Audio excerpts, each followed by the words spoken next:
Hello student, आज हम लोग पढ़ लेते हैं हमारी ज्योग्राफी का एक बहुत ही प्यारा सा छोटा सा चैप्टर दिया हुआ है, forest and wild life resources. तो आज हम लोग इसी चैप्टर को जो है फटाफट वाले जो हमारा मेथड है उसमें हम लोग पढ़ने वाले हैं। बहुत छोटा सा चैप्टर दे रखा है। आप लोग देखते हैं कि हम लोग जो हमारी पूरी अर्थ है, हमारी पूरी अर्थ में हम अकेले ही तो नहीं रहते हैं, हमारे साथ साथ में और भी लोग रहते हैं। कौन कौन रहते हैं हमारे साथ में? हमारे साथ में बहुत सारे एनिमल्स भी रहते हैं, ठीक है। हमने कहा हमारे साथ हमारे यहाँ पे बहुत सारे प्लांट्स भी रहते हैं, बहुत सारे बर्ड्स भी रहती हैं। तो मतलब ये सब जो मिला के हैं, ये सारे के सारे कौन है? ये हमारे जो हमने कहा नेचुरल जो है फॉरेस्ट है उनसे रिलेटेड है, या हमने कहा जो हमारे यहाँ पे जो एनिमल्स है, वाइल्ड लाइफ है, उनसे कनेक्टेड है। तो हमने कहा हम इनके लिए जो है दो चीज वर्ड यूज करते हैं, एक होता है फ्लोरा और एक होता है फौना। तो मतलब कि जितनी भी हमने कहा कि जो है जितनी भी हमारे यहाँ पे प्लांट स्पीसीज पाई जाती है उन सबको हम फ्लोरा कहते हैं, और जितनी भी हमारे यहाँ पे एनिमल स्पीसीज पाई जाती है उनको हम क्या कहते हैं? उनको हम कहते हैं फौना, ठीक है। तो ये तो हो गई हमारी एक जनरल बात। अब हम लोग फटाफट इसको समझ लेते हैं कि ये क्या है। तो हमने कहा जितने भी पेड़ पौधे, हमारे छोटी झाड़ियाँ वाड़ियाँ, जितनी भी स्पीसीज हमारे यहाँ पे पाई जाती है उसको हम लोग क्या बोलते हैं? हम उसको बोलते हैं फ्लोरा। फिर अगर वहाँ पे जितने भी जानवर हैं, कोई भी जानवर हो सकते हैं, मंकी हो सकता है, कोई भी हमने कहा जेब्रा हो सकता है, जिराफ हो सकता है, कोई भी ऐसी जितनी भी वर्ल्ड वाइड जो हम लोग बोलते हैं ना एनिमल्स की स्पीसीज हमें मिलती है, वो हमारी किस में कंसीडर होती है? वो हमारी फौना में कंसीडर होती है। तो हम इसको सीधे सीधे चीज़ों में कह सकते हैं कि जितने हमारे यहाँ पे प्लांट्स पाए जाते हैं, जितनी स्पीसीज हमारे यहाँ पे पाई जाती है, वो सब होती है वहाँ की फ्लोरा, और वहाँ पे जितने एनिमल्स पाए जा रहे हैं वो हो गए फौना। अब हमने कहा कि अब जो फ्लोरा और फौना जो हमने कहा किसी भी रीजन के स्पेसिफिक होते हैं। अगर हम डेजर्ट की बात करते हैं वहाँ पे डिफरेंट टाइप का फ्लोरा हमें देखने को मिलेगा, डिफरेंट टाइप का फौना वहाँ देखने को मिलता है, और अगर यही हम जो है माउंटेनियस एरिया में जाते हैं तो वो लोग बदल जाते हैं, ठीक है। अब हम लोग ये चीज़ क्यों पढ़ रहे हैं? आज ये चीज़ पढ़ने की ज़रूरत इसलिए हुई है क्योंकि हमारी लाइफ का, हमारी जो बायोडाइवर्सिटी है उसका एक इम्पॉर्टेंट टाइप जो है धीरे धीरे खतरे की उसमें आ चुका है। धीरे धीरे हमने बहुत जो है अर्बनाइजेशन की वजह से बहुत हम लोग डिफॉरेस्ट्रेशन करते जा रहे हैं। डिफॉरेस्ट्रेशन की वजह से क्या है, उनका एक नेचुरल हैबिटेट जो है एनिमल्स का खत्म होता जा रहा है, तो फौना भी हमारा खतरे में आ चुका है। काफ़ी सारी जो हमारी स्पीसीज है ना वो एंडेंजर्ड उसमें कंडीशन में है, और कई तो हमारे यहाँ से बिल्कुल रेयर ही हो गई है, मतलब वो विलुप्ति हो चुकी है हमारे यहाँ से। तभी हमने कहा आज हमें इन टॉपिक्स के बारे में पढ़ने की जरूरत पड़ी है। तो पहले हम चीज समझते हैं कि बायोडाइवर्सिटी और बायोलॉजिकल डाइवर्सिटी क्या होती है। जो मैंने अभी आपको कहा ना, क्योंकि हमारी बायोडाइवर्सिटी है धीरे धीरे खत्म होती जा रही है, खतरे में है, तो आज हमें उस पे बारे में डिस्कशन करना पड़ रहा है। तो बायोडाइवर्सिटी का मतलब ये होता है, also known as biological diversity refers to the variety of life forms found on earth. मतलब वेराइटी ऑफ लाइफ है ना, ह्यूमंस भी हैं, एनिमल्स भी हैं, इंसेक्ट्स भी हैं, हमने कहा बर्ड्स भी हैं, हमने कहा जितने भी लिविंग ऑर्गेनिज्म होता है वो सब इसके अंदर कंसीडर होता है। उन सब का जो है जेनेटिक डिफरेंसेस होते हैं। हमने कहा हर जो जीव जंतु इंसान जो भी हैं सबके जेनेटिक डिफरेंसेस होते हैं। फिर मैंने कहा and the ecosystem in which they exist, और उनका इकोसिस्टम भी अलग होता है, कोई एक्वेटिक होता है, कोई हमने कहा कि जो है हमारा लैंड वाला होता है, तो इससे अलग अलग है यहाँ पे, ठीक है। तो हमने कहा ये सारे सब चीज़ें मिला के स्पीसीज जो है, हमने कहा एक स्पीसीज से दूसरी स्पीसीज, एक इको सिस्टम से दूसरे इको सिस्टम की तरफ हम जाते हैं, तो इन सबको मिला के हम इसको बायोडाइवर्सिटी कहते हैं। और ये बायोडाइवर्सिटी किसी भी इकोसिस्टम के लिए, इस जगह के लिए बहुत इंपॉर्टेंट होती है। जितना डाइवर्स होगा उतना अच्छा रहता है। बट आज सिचुएशन ऐसी हो गई है कि आज हमें उनके कंजर्वेशन के बारे में सोचना पड़ रहा है। बहुत सारी स्पीसीज जो है पेड़ों की हो चाहे एनिमल्स की हो, वो खतरे में आ चुकी है, तो आज हमें उनके कंजर्वेशन के बारे में समझना है। तो हमने कहा फ्लोरा एंड फौना हमने देख लिया। हमने कहा हमारी इंडिया जो है बहुत रिच है, जो हमारे लिविंग थिंग्स यहाँ पे मिल रही है उसके मामले में हमारी डाइवर्सिटी बहुत ज़्यादा है, बहुत हम रिच है इसके मामले में। तो हमने कहा and there are likely many undiscovered species, the forest and wildlife in India are incredibly important to us but we often take them for granted. जो चीज़ हमारे पास में हमें मुफ्त में मिल जाती है ना, हम उसको टेकिंग फॉर ग्रांटेड ले लेते हैं। हम सोचते हैं हाँ हमारे पास बहुत है, बट हम उसकी केयर नहीं करते हैं, हम उसका मतलब माइंड, हम लोग वाइजली उसका यूज़ नहीं करते हैं। तो ऐसी सिचुएशन आ जाती है जब हमारे वहाँ पे स्कैरसिटी वाली कंडीशन आ जाती है। तो हमने भी ऐसा ही किया, जो चीज़ हमें भगवान ने गिफ्ट के रूप में दी थी ना, उस गिफ्ट को हमने टेकिंग फॉर ग्रांटेड ले लिया था। ठीक है, unfortunately these precious plants and animals are in danger now. ठीक है, अभी वो डेंजर में आ गए because people are in being environmentally sensitive, क्योंकि हम लोग जो है सिर्फ हमारे बारे में सोचते रहे, हमने हमारे इकोसिस्टम के बारे में, बायोडाइवर्सिटी के बारे में और इन एनिमल्स वगैरह के बारे में सोचा ही नहीं। तो आज क्या सिचुएशन आ गई है, इसमें से हमारी बहुत जो डाइवर्स हम लोग बात करें, हम इंडिया इतना रिच है, उसमें जो है हमारे कई ऐसे स्पीसीज जो है धीरे धीरे जो है हमारे यहाँ से गायब होते जा रहे हैं, विलुप्त होते जा रहे हैं। तो अब जब कोई सिचुएशन ऐसी आ चुकी है जहाँ पे हमें वो चीज़ें अब विलुप्त होती जा रही, तो उनके कंजर्वेशन की तरफ भी हमें ध्यान देना होगा। कंजर्वेशन क्या है वो देखते हैं कि हमें जब ज़रूरत होती है कोई ऐसी चीज़ जो अब हमारे पास में कमी होती जा रही है, उसको बचा के रखना ही कंजर्वेशन है। ठीक है, तो अब कंजर्वेशन क्यों ज़रूरी है तो आप जानते हैं, ताकि हम लोग अगर आज कंजर्वेशन नहीं करेंगे इन फॉरेस्ट और वाइल्ड लाइफ का, तो धीरे धीरे गायब हो जाएंगे ना। तो हमें अपनी बायोडाइवर्सिटी को बनाए रखना है। अगर आप बायोडाइवर्सिटी नहीं बना के रखोगे तो क्या होगा कि एक चेन होती है ना, एक पूरी चेन चलती होती है, इस चेन में अगर एक भी आदमी गायब हो जाएगा तो वो हमारे लिए नुकसानदायक है। तो इसलिए हमें हमारी बायोडाइवर्सिटी बना के रखनी है। दूसरी क्या है, ये बायोडाइवर्सिटी जो है एक सपोर्ट सिस्टम है। अगर हमने इस सपोर्ट सिस्टम को खो दिया तो ये हमारे लिए जो है खतरनाक हो सकता है। बहुत सारी ऐसी अच्छी अच्छी स्पीसीज जो है हमारे यहाँ पे पहले हुआ करती थी बट अब नहीं है। तो हम लोग क्या करते हैं कि क्योंकि हमने उनकी प्रोटेक्शन की तरफ ध्यान नहीं दिया है, तो अब ये बेनिफिट होगा हमारे लिए कंजर्वेशन का कि हम ऐसी सारी स्पीसीज को बचा के रख पाएंगे। तो ये चीज़ तो हो गई कि हमें क्यों ज़रूरी कंजर्वेशन करना। अब हम कहेंगे कि किस तरीके से जो है गवर्नमेंट ने क्या किया है इसके लिए, या बहुत सारी कम्युनिटीज़ जो हैं उन्होंने इसके लिए क्या किया है। तो वही चीज़ हम लोग इस चैप्टर में पढ़ने वाले हैं, conservation of forest and wildlife in India. क्योंकि खतरे में आ चुका है ना, खतरे में आने के बाद में ही हम जागते हैं, तो वही चीज़ यहाँ पे हुई है। तो हमने कहा conservation helps to protect the, अब क्यों कंजर्वेशन कर रहे हैं, क्योंकि डिफरेंट टाइप्स के जो प्लांट्स हैं, एनिमल्स हैं, जो हमारी नेचर में एग्जिस्ट करते हैं, उनको अब हमें क्या करना है, प्रोटेक्ट करना पड़ेगा। नहीं प्रोटेक्शन आज किया तो कल वो सिर्फ हमारे लिए बुक्स में होंगे कि पिक्चर देखने के लिए, हम लाइव उनको नहीं देख पाएंगे। ठीक है, तो हमने क्या कहा, ये इसलिए भी ज़रूरी है टू प्रिजर्व देयर हैबिटेट्स। अब हम अगर उनका जो नेचुरल हैबिटेट अगर आप खत्म कर दोगे तो फिर क्या होगा, वो लोग नहीं रह पाएंगे यहाँ पे। अब देखो इसके क्या क्या कारण हो सकते हैं। देखो एक तो डिफॉरेस्टेशन हो गया, हमने क्या करा, डिफॉरेस्टेशन के चलते जो है हमने क्या कर दिया, डिफॉरेस्टेशन होने की वजह से क्या हुआ, पेड़ पौधे कटने लग गए, हमने सिटीज बसाने स्टार्ट करी। उसकी वजह से क्या हुआ, एनिमल्स कम हो गए क्योंकि उनका नेचुरल हैबिटेट आपने खत्म कर दिया। दूसरी चीज क्या है, उनका शिकार जो था, प्रे जो है वो कमजोर पड़, मतलब खत्म होने लगे। तो इसकी वजह से वो धीरे धीरे यहाँ से विलुप्त होने लगते हैं चीजें। ठीक है, तो ये सारे कारण बनते हैं, कहीं ना कहीं हमारा इंटरफेरेंस तो है ही। तो हमने कहा कि अगर उनकी जेनेटिक हमें बना के रखना, अगर हम चाहते हैं कि वो एग्जिस्ट करें हमारी लाइफ में, तो हमें क्या करना पड़ेगा, उनके हैबिटेट को प्रिजर्व करके रखना पड़ेगा। ठीक है, तो अब गवर्नमेंट ने जब हमें खतरे की घंटी बजी, तो फिर गवर्नमेंट ने क्या क्या यहाँ पे चीजें देखी है वो हम लोग देख लेते हैं। इंडिया ने एक इंडियन जो है वाइल्ड लाइफ प्रोटेक्शन एक्ट बनाया है।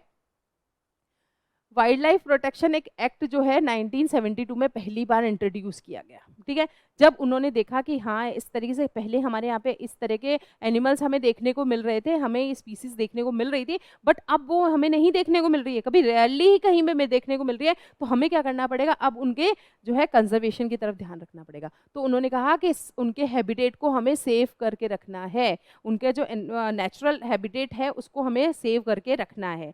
ठीक है, तो हमने कहा अगर हम ये करेंगे ना तभी जाके जो है ये एनिमल स्पीसीज हमें देखने को मिलेगी। ठीक है, हमने कहा ये पूरा एक कॉम्प्रिहेंसिव वहाँ पे जो ऐसी चीज़ें हैं एक लिस्ट बनाई के तैयार की गई पूरी इंडिया के लिए। इंडिया के ऐसे ऐसे स्पीसीज को ढूंढा गया जो अब धीरे धीरे गायब होती रह जा रही थी, जो रेयरली हमें दिखाई दे रही थी, उनकी एक लिस्ट तैयार की गई। फिर उन्होंने जो है उससे रिलेटेड बहुत सारे प्रोजेक्ट थे, राइनो के लिए अलग प्रोजेक्ट थे, टाइगर्स के लिए, एशियाटिक जो हमने कहा जो लायंस वगैरह थे उनके लिए, हमने कहा बहुत सारे ऐसे ऐसे एनिमल्स बर्ड्स वगैरह हैं, उनकी जब प्रोटेक्शन लिस्ट में नाम आया कि हाँ ये अब उनका हमें प्रोटेक्शन करना है, फिर उनको क्या करा गया, गवर्नमेंट ने बहुत सारे जो है प्रोजेक्ट उनके लिए स्टार्ट किए। जैसे हम आगे एक प्रोजेक्ट टाइगर की वजह से पढ़ेंगे, वैसे बहुत सारे प्रोजेक्ट स्टार्ट किए गए हैं, लेकिन हम हमारे इस चैप्टर में केवल प्रोजेक्ट टाइगर के बारे में पढ़ेंगे। अब हमने कहा 1972 में तो आपने एक वाइल्ड लाइफ प्रोटेक्शन एक्ट बना दिया था, जिसमें आपने ऐसे प्रोटेक्टेड उनको मतलब जो है उनकी लिस्ट तैयार करी, फिर उनके एरिया को, ये लंबे चौड़े एरिया में होते हैं, उनको आपने प्रोटेक्शन एरिया दे दिया कि इसमें कोई भी ह्यूमन इंटरफेरेंस नहीं होगा, इनके लिए ये आपने जो है जो सिक्योर करके रख दिया था। फिर हमने कहा कि ऐसा नहीं था कि केवल 1972 के बाद में हमने आगे उसके बाद में कोशिश नहीं की, नहीं, इसी तरह से आगे भी वाइल्ड लाइफ एक्ट बहुत सारे बने थे, जैसे 1980s में बना, 1980 में, 1986 में, फिर उसके बाद में बहुत सारी ऐसी चीज़ें हमने देखी, इंसेक्ट्स भी हमने देखे जो अब धीरे धीरे गायब होने लग गए थे, उनको भी इस लिस्ट में हमने जो एड ऑन किया, जिसमें बहुत सारी बटरफ्लाइज थी, जिसमें हमने कहा कि मोथ्स थे, बीटल्स थे, और इवन ड्रैगन फ्लाई भी इस लिस्ट में थी, प्रोटेक्ट लिस्ट में, कि हमें इनको बचाना है, नहीं तो ये भी गायब हो जाएंगे। फिर हमने कहा 1991 में जो हमने कहा फर्स्ट टाइम यहाँ पे जो है हमने कहा प्लांट्स को भी इंट्रोड्यूस, ये अभी तक हम लोग जो है इंसेक्ट्स और एनिमल्स की बात कर रहे थे, बट 1991 में कई प्लांट्स की भी ऐसी स्पीसीज देखी गई थी जिनको प्रोटेक्शन की बहुत ज़रूरी थी। तो स्टार्टिंग में 6 स्पेसिफिक जो थी उनको इसमें ऐड किया गया था। तो यानी प्लांट्स और एनिमल्स दोनों का ही कंजर्वेशन बहुत ज़्यादा ज़रूरत था। गवर्नमेंट ने ये सब चीज़ें देखी और उन्होंने क्या करा, इस तरह के ये जो एक्ट्स बनाए और बार बार इनमें चेंजेस भी करते गए कि हाँ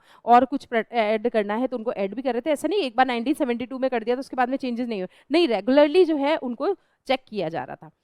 हमने कहा 1991 में पहली बार प्लांट्स की भी 6 स्पीसीज को हमने इसके अंदर जोड़ दिया था। फिर हम लोग आगे की तरफ बात करते हैं।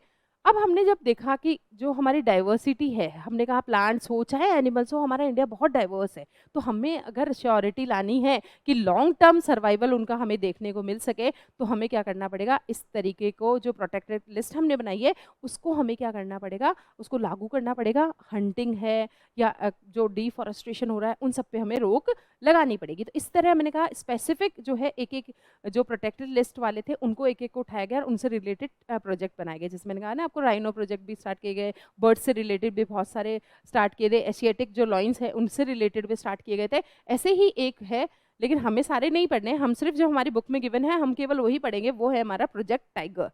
आपको पता है टाइगर बहुत इंपॉर्टेंट हमारे वहाँ का एक, हमारी जो चेन होती है हमारे इकोसिस्टम का एक इम्पॉर्टेंट जो है एक जो बोल सकते हैं एनिमल है उसके अंदर। तो हमने जब देखा कि एक उस कंडीशन में पहुंच चुका है जहाँ पे धीरे धीरे गायब होने वाली कैटेगरी में है, तो फिर जो है गवर्नमेंट एक इनिशिएटिव लेते हैं और 1973 के अंदर एक प्रोजेक्ट टाइगर नाम से एक जो है प्रोजेक्ट स्टार्ट किया जाता है। जब हमने उसको एग्जामिन किया, जब उसको देखा, तो स्टार्टिंग में हम जब बात करते तो हमारे यहाँ पे जो टाइगर्स थे ना 55,000 थे, बट जब हमने अभी देखा तो उनकी पॉपुलेशन 1973 में केवल 127 ही थी। तो ये ऐसा क्यों हो रहा था, इसके बहुत सारे कारण जो मैंने अभी आपको पीछे बताया, डिफॉरेस्टेशन हो रहा है, जंगल खत्म होते जा रहे हैं, जंगल खत्म हो जा रहे हैं तो उनका नेचुरल हैबिटेट खत्म हो जा रहा है, और नेचुरल वो जब जंगल खत्म हो रहे हैं तो शिकार भी उनका कम हो रहा है, क्योंकि वो लोग तो शिकार करके ही खाते हैं, ऐसा है नहीं कि वो पेट किसी के यहाँ पे रहते हैं। तो जब ये सारी चीज़ें होने लगी थी तो धीरे धीरे उनका जो है हमने कहा नेचुरल हैबिटेट खत्म होने की वजह से वो धीरे धीरे खत्म होते जा रहे थे। और भी एक बहुत बड़ा कारण था कि इनका शिकार बहुत ज़्यादा किया जाता था, ठीक है, इनकी हंटिंग की जाती थी। क्यों? क्योंकि इनकी बोन्स और इनकी स्किन जो दोनों के दोनों ये ना बड़े मतलब हम लोग बोलते हैं बहुत ही कीमती थी, बहुत महंगी जाती थी ये, ठीक है। इनको सजावट के लिए, कुछ चीज़ें बनाने के लिए, इनके जो हम टीथ है, मतलब सब चीज़ें बहुत थे, तो इसके लिए हंटिंग इनकी बहुत ज़्यादा हो रही थी। तो अब इसके बाद में जो 1973 के बाद में जो है इन पे हंटिंग पे साफ तौर पे रोक लगा दी गई कि कोई भी है जो है इनका जो है शिकार नहीं करेंगे। अब हम लोग बात करते हैं 20th सेंचुरी की बिगनिंग में जो है इतना मतलब इतना लॉस हो चुका है हमारे यहाँ पे। अब देखो इसके वजह से कि भाई इस हो रहा है, इनका लॉस ऑफ हैबिटेट हो रहा है, स्कैरसिटी ऑफ प्रे है, मैंने आपको बता दिया, शिकार की कमी की वजह से सारी सारी चीज़ें हो रही हैं। और सबसे ज़्यादा ह्यूमन पॉपुलेशन ग्रो कर रही है, ह्यूमन पॉपुलेशन ग्रो कर रही है तो उनको जगह चाहिए रहने के लिए, तो उनको जो लिविंग स्पेस ज़्यादा चाहिए, इसकी वजह से जंगल कट रहे हैं तो इनका हैबिटेट खत्म हो रहा है। तो ये एक बड़ा कारण है कि ह्यूमन पॉपुलेशन ग्रो होने की वजह से भी ये चीज़ें हमें देखने को मिल रही है। India and Nepal are home of about 2/3 of the remaining tiger population making them prime tigers. अब इंडिया और नेपाल के अंदर क्या है, ये ज़्यादा मिलते थे टाइगर्स, तो अब इन्हीं को टारगेट बनाया गया और बोला गया कि यहाँ पे सबसे पहले हम क्या करेंगे, इनको जो है कंजर्व करेंगे, इनके शिकार पे रोक लगाई जाएगी। अगर कोई भी पॉचिंग करता है या इलीगल कोई भी ट्रेड करता है तो उसको एक बहुत बड़ी जो है सज़ा दी जाएगी, ठीक है। तो यहाँ पे होगा अगर पोचिंग करते हुए मिलता है या इलीगल ट्रेड करते हुए मिलता है, तो अब इस क्रिटिकल सिचुएशन जब हमने देखा ये बहुत ज़्यादा हो रहा था ना भाई, यहाँ पे नेपाल और जो इंडिया है वहाँ पे जो है शिकार बहुत ज़्यादा हो रहा था, इलीगल ट्रेड इनका ट्रेड बहुत ज़्यादा हो रहा था, इसकी वजह से कम हो रहे थे ना ये टाइगर्स बहुत। तो अब इन दोनों को अब जो है यहाँ पे ये चीज़ ध्यान में रखी गई कि अब क्या है, हमें एक प्रोजेक्ट टाइगर शुरू करना पड़ेगा, और इसके लिए 1973 में ये इनिशिएटिव लिया गया था, ठीक है। अब इसके अंदर क्या होने लगा था, इंटरनेशनल अटेंशन था। अभी जब इस हुआ ना, तो इसके बाद में जब लोगों ने देखा, जब जब वर्ल्ड ने ये देखा कि नहीं है ना, यहाँ पे ही नहीं, हमें क्या है सब जगह क्या करना पड़ेगा, टाइगर की जो स्पीसीज हैं उनको हमें बचाना होगा, ठीक है। अब हमने चीज़ देखा, क्योंकि कारण हमने पता चल गया कि क्यों ये कमी हो रही थी, तो हमने फिर इस तरीके से उनको नेचुरल हैबिटेट प्रोवाइड करना स्टार्ट करा, वहाँ पे ह्यूमन इंटरफेरेंसेस को हमने कम करा, इसकी वजह से, ताकि ये जो है धीरे धीरे नेचुरल हैबिटेट में वापस से ये जो है रह सके। अब उन्होंने कहा कि केवल टाइगर स्पीसीज को ही हमें जो है प्रिजर्व नहीं करना है, साथ ही साथ उनके हैबिटेट को भी करना पड़ेगा, क्यों हैबिटेट नहीं होगा तो टाइगर्स हम कैसे कर सकते प्रिजर्व, ठीक है। तो ये चीज़ है कि नेचुरल हैबिटेट्स को हम प्रिजर्व करेंगे, तभी हमारे जो टाइगर्स हैं हम उनको जो प्रिजर्व कर सके। इसके लिए बहुत सारे जो है हमने कहा टाइगर रिजर्व्स बनाए गए हैं, जिन एरियाज़ में फिर आप लोग जो है मतलब कोई भी ह्यूमन एक्टिविटीज़ नहीं हो सकती है वहाँ पे। ये बहुत बड़े लार्ज स्केल में होता था, पूरे जंगल के जंगल ही होते हैं, ऐसे नहीं कि कोई एक छोटा सा आपने जू जैसा बना दिया, नहीं, बहुत बड़े स्केल पे ये होता था। तो बहुत अलग अलग जगह पे जो है इससे रिलेटेड जो है टाइगर रिजर्व्स बनाए गए हैं। तो हम लोग देख लेते हैं, इसमें कॉर्बेट नेशनल पार्क बनाया गया है, सुंदरबन नेशनल पार्क बनाया गया है, Sundarban National Park West Bengal में, बांधवगढ़ नेशनल पार्क जो है एमपी के अंदर, फिर हमने कहा सरिस्का हमारे राजस्थान में आ गया, मानस जो है मानस टाइगर रिजर्व जो आसाम के अंदर है, पेरियार जो केरला के अंदर है। तो मतलब बहुत सारे जो है ऑल ओवर, मतलब हमारे कहा पूरी इंडिया के अंदर है, बहुत सारे जो है टाइगर रिजर्व्स बनाए गए हैं, जिसमें हमने मेन नाम देख लिए, Corbett national park, Sundarban National park, Bandhavgarh national park, फिर हमने कहा सरिस्का वाइल्ड लाइफ सेंचुरी, मानस टाइगर रिजर्व और पेरियार टाइगर रिजर्व। तो इस तरीके से हमने क्या है बहुत सारे जो है ऐसे टाइगर मतलब रिजर्व्स बनाए, ताकि टाइगर्स की जो स्पीसीज है उनको हम बचा के रख सकें, ठीक है। तो ये हो गया हमारा टाइगर रिजर्व। अब हमने आगे कहा, जिस तरीके से हम कह रहे हैं हमने इनको जो हमारे टाइगर्स हैं उनको प्रिजर्व करने की चीज़ की तरफ हमने एक इनिशिएटिव लिया है, उसी तरह फॉरेस्ट को बचाने के लिए भी गवर्नमेंट ने है ना बहुत सारे इनिशिएटिव्स लिए हैं। तो पहली चीज़ हमने देखी कि डिफॉरेस्टेशन बहुत ज़्यादा हो रहा है, लोग जो हैं अपने मतलब हम बोल सकते हैं ग्रीड के लिए बहुत सारे पेड़ों को काट रहे हैं, ज़मीनों के लिए काट रहे हैं, माइनिंग के लिए काट रहे हैं। तो अब पहले चीज़ें थी कि पहले आप क्या करो, इनको फॉरेस्ट को डिवाइड किया जाएगा, मैनेजमेंट देखा जाए इनका। तो उन्होंने क्या किया है, in India the government mainly through the forest department manages and owns the country's forest and wildlife resources. These resources are divided into 3 categories. तो मेनली हमारे यहाँ पे फॉरेस्ट्री होती है ना, फॉरेस्ट डिपार्टमेंट, उसको ये जिम्मेदारी दी गई थी कि आप मैनेज करेंगे और पूरी चीज़ें किस तरीके से क्या है, वाइल्ड लाइफ रिसोर्स भी हमें कंजर्व करने हैं और साथ ही साथ हमें हमारे फॉरेस्ट को भी रिजर्व करना है, ठीक है। तो अब उन्होंने क्या करा है कि उन्होंने पहले जो फॉरेस्ट को 3 पार्ट्स में डिवाइड किया है, एक है रिजर्व फॉरेस्ट, एक होते हैं प्रोटेक्टेड फॉरेस्ट और एक होते हैं अनक्लास्ड फॉरेस्ट, ठीक है। तो रिजर्व फॉरेस्ट जो है और प्रोटेक्टेड फॉरेस्ट जो है, इन दोनों को मिला के हम लोग परमानेंट फॉरेस्ट कहते हैं, ठीक है, परमानेंट फॉरेस्ट।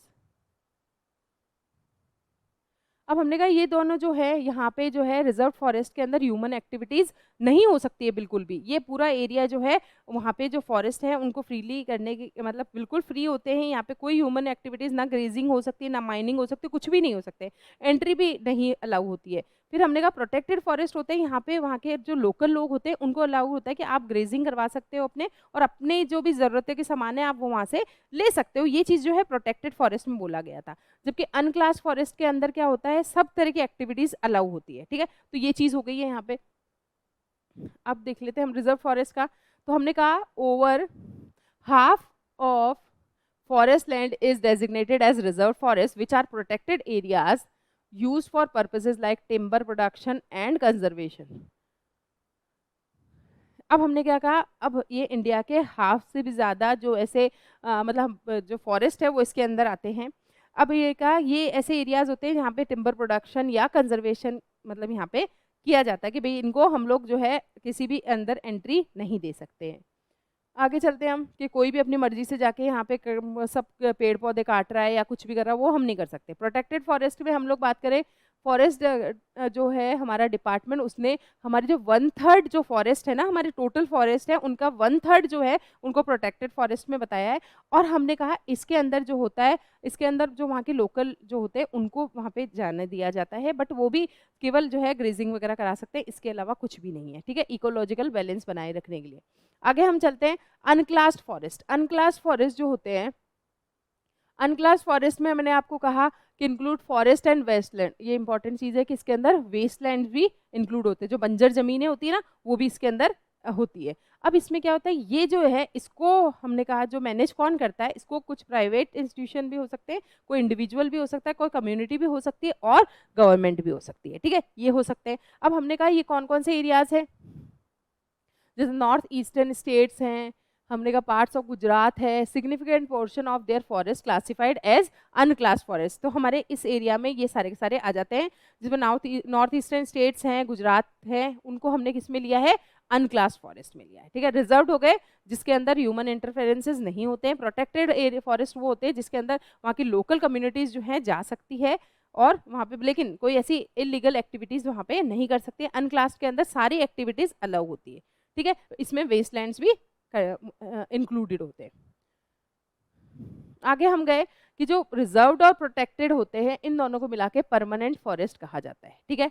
अब हमने क्या कहा, as they are maintain for long term objectives including timber production है, और हमने कहा ओवरऑल प्रोटेक्शन है। इसके अंदर जो है इन कामों के लिए मतलब यहाँ पे टिम्बर प्रोडक्शन होता है यहाँ पे, और हमने कहा पूरी तरीके से ये प्रोटेक्टेड होते हैं, ठीक है।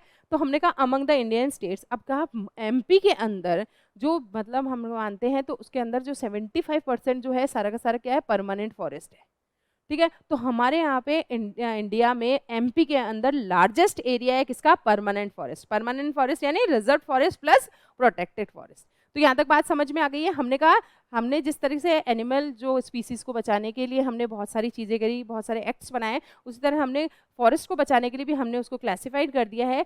एक होते हैं रिजर्व फॉरेस्ट जिसमें किसी की एंट्री अलाउ नहीं होती है, सेकेंड होते हैं प्रोटेक्टेड, फिर थर्ड होते हैं अनक्लास्ड वाले, ठीक है। और मध्य प्रदेश के अंदर सबसे ज़्यादा पार्ट है किसका, प्रोटेक्टेड एरियाज का। अब ये काम तो करे थे सारे गवर्नमेंट ने। अब हम बात करते हैं कुछ ऐसी कम्युनिटीज भी है जिन्होंने अपने लेवल पर जो है ऐसी कोई भी एक्टिविटीज हो रही थी जो कि इन चीज़ों के खिलाफ थी, जो वाइल्ड लाइफ रिसोर्सेज को ख़त्म कर रही थी या फिर जो हमारे नेचुरल फॉरेस्ट वगैरह उनको ख़त्म कर रही थी, तो उन्होंने इसकी जिम्मेदारी ली कि हम लोग जो है ये चीज़ नहीं होने देंगे, ठीक है। तो ऐसी कुछ कम्युनिटीज़ भी है जो गवर्नमेंट से रिलेट नहीं करती थी, उन्होंने अपने लेवल पर ये चीज़ करी है। अब देखो एक एग्जाम्पल हम देखते हैं, सरिस्का टाइगर जो रिजर्व था, जो हमारा राजस्थान वाला सरिस्का टाइगर रिजर्व है राजस्थान में, उसके अंदर आप देखोगे कि क्या होता है, गवर्नमेंट डिसाइड करती है कि वहाँ पे हम माइनिंग एक्टिविटीज़ करेंगे, बट लेकिन रिजर्व फॉरेस्ट के तहत उसको नहीं करना चाहिए था, लेकिन फिर भी वो क्या है आ जाते हैं माइनिंग करने के लिए। तो लेकिन वहाँ के जो लोग होते हैं ना, वहाँ की जो कम्युनिटीज़ होती है वो खुद जो है आगे बढ़ती है और प्रोटेस्ट करती है कि हम किसी भी हालत में यहाँ पे माइनिंग करने नहीं देंगे, मतलब पूरी तरीके से मतलब जोश से भरी हुई वो उनको कुछ भी नहीं करने देते, और फाइनली गवर्नमेंट को डिसीजन बदलना पड़ता है और वो वहाँ से वापस लौट जाती है, ठीक है। तो ये चीज़ हुई थी टाइगर रिजर्व के अंदर, वहाँ की लोकल कम्युनिटीज़ ने जो डिसीजन लिया। फिर हमने कहा अलवर डिस्ट्रिक्ट के अंदर राजस्थान के अंदर तो और भी अच्छी बात है, वहाँ पे क्या थे, जो 5 गाँव थे वहाँ पे, जो मतलब आप मान लो कि मतलब 5 गाँव में 1200 एकड़ तक का जो एक फॉरेस्ट एरिया था, ठीक है, उन्होंने उसको खुद ही सेंचुरी घोषित कर दिया और उसको नाम दिया भैरवदेव दाकव सेंचुरी, ठीक है। तो उन्होंने उस एरिया को खुद ही उसको प्रोटेक्ट करते हैं, उसमें जो है कोई भी आदमी जो है अंदर जाके कोई हंटिंग वगैरह नहीं कर सकता है, खुद के अपने रूल्स एंड रेगुलेशन बना लिए कि नहीं ये इसमें कोई गवर्नमेंट का रोल नहीं है, हम खुद इस एरिया को हमने खुद को इसको कंजर्व किया है, हम यहाँ पे हंटिंग को जो है बिल्कुल ख़त्म कर दिया उन्होंने, और एक सेफ गार्ड बना लिया था वाइल्ड लाइफ को, किससे, एक्सटर्नल एनक्रोचमेंट से, कि कोई भी बाहरी जो है ऐसा कोई आ नहीं सके और यहाँ पे एनक्रोचमेंट नहीं कर सके, मतलब अतिक्रमण वगैरह नहीं कर सके। तो इन्होंने ये खुद के लेवल पे लिया, चाहे वो सरिस्का टाइगर रिजर्व हो, चाहे वो अलवर डिस्ट्रिक्ट वाला हो वहाँ पे। अब इसी तरह से जो हम लोग देखते हैं हिमालय वाले जो एरिया है, वहाँ पे आप देखोगे वहाँ पे कुछ मतलब ऐसे एक्टिविटीज़ होती थी, वहाँ पे क्या है कि लोग बाग पेड़ वोड़ काटने के लिए आ गए थे कि हाँ टिम्बर के लिए किसी भी मान लो, तो वो लोग क्या है, लोग जो है उनके जाके चिपक जाते पेड़ों के, उनका कहने का मतलब था कि अगर पेड़ काटना है तो पहले हमें काटो, फिर आप पेड़ों को काटो। मतलब लोग यहाँ पे कई दिनों तक चिपके खड़े रहे। मतलब यूँ ये था कि उनको बस मतलब ये है कि जब तक वो लोग वहाँ से नहीं गए जो पेड़ काटने के लिए आए थे, तब तक वो उन पेड़ों से ऐसे चिपके खड़े रहे और मरने को तैयार हो गए थे, बट वो वहाँ से नहीं जाने को तैयार थे। तो इस तरह मतलब 3-4-5 लोग जो है एक एक पेड़ के चिपक गए थे वहाँ पे। ठीक है, अब ये जो कम्युनिटी है वहाँ की, वो लोग क्या करते हैं, अब डिफॉरेस्टेशन को तो रोका ही रोका, लेकिन उन्होंने क्या है, बहुत सारे पेड़ लगाए भी। ठीक है, तो इससे वो एरिया क्या है, हरा भरा हो रहा है। तो ये सब चीजें जो ये एक्टिविटी हमें आप दिख रहे हैं, ये सारे के सारे एग्जाम्पल, इससे हमें लगता है कि लोग जो है बहुत ज़्यादा मतलब बहुत सारी ऐसी कम्युनिटीज़ भी हैं जो भी क्या कर रही हैं कि इस जो हमारी नेचुरल जो ये सारा वाइल्ड लाइफ हो, चाहे हमारे जो प्लांट स्पीसीज हो, उनको बचाने में बहुत बड़ा योगदान दे रही हैं। ठीक है, इसी तरीके से हमने कहा जो एक बीज बचाओ आंदोलन जो 1980s में स्टार्ट किया गया था, ठीक है, 1980s में स्टार्ट किया गया तहरी उत्तराखंड के अंदर। ठीक है, तहरी उत्तराखंड के अंदर एक बीज बचाओ सेव द सीड मूवमेंट भी इसको कहा जाता है। ठीक है, उन्होंने स्टार्ट किया था यहाँ पे, जहाँ पे क्या करा गया था कि जो सीड्स वगैरह को वो लोग सेव करके वहाँ पे रखते। तो इस तरह के सारे उन्होंने किया ताकि वो मतलब हरियाली कर सके। ठीक है, इसी तरह चिपको मूवमेंट आपको पता ही है।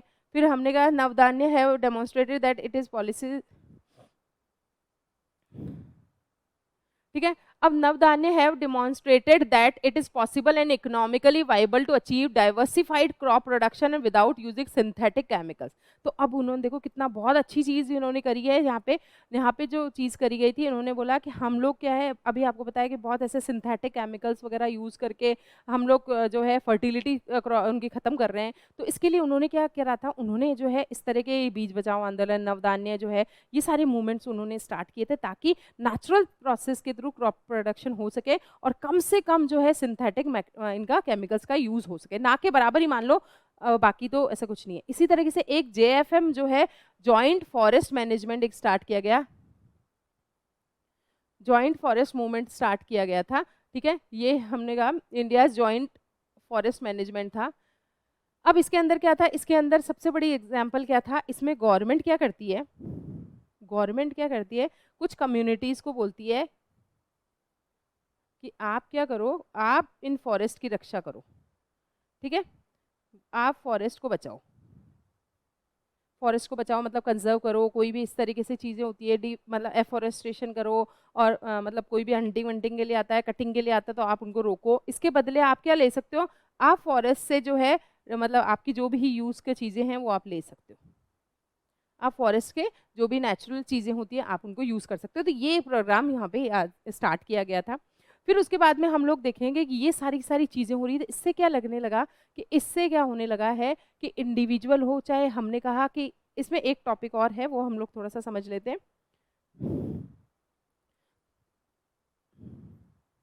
ठीक है, इसके अंदर हम लोग देखेंगे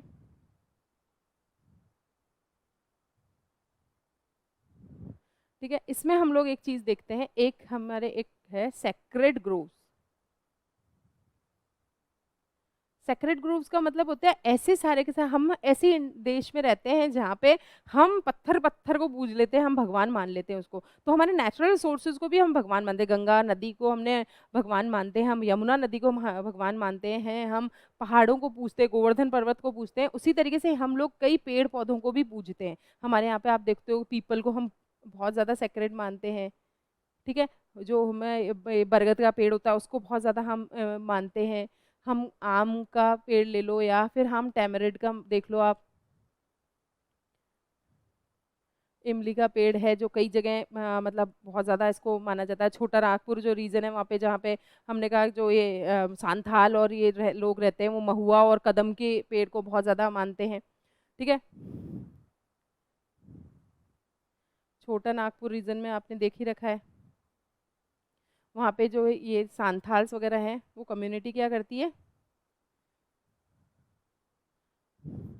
कदम जो पेड़ होता है उसको बहुत सेक्रेड मानते हैं, कदम एंड महुआ, उसकी वो पूजा करते हैं। इसी तरह जो हमने कहा कई एरियाज में जो है आम और इनको शादी ब्याहों में बहुत ज़्यादा यूज़ किया जाता है, तो उनको सेक्रेड मानते हैं। हम तुलसी को बहुत अच्छी तरह से पूजते हैं।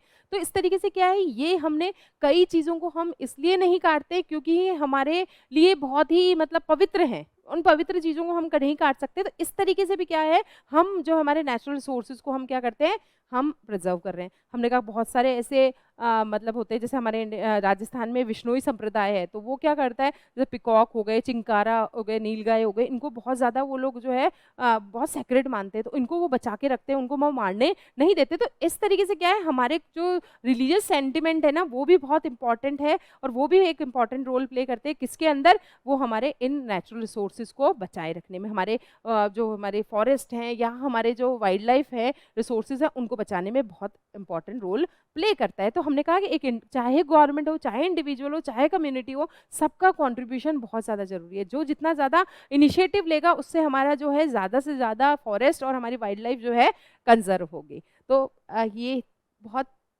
छोटा सा प्यारा सा चैप्टर था, इसमें कोई ऐसी चीज़ नहीं है जो हमें नहीं समझ में आने वाली बात थी।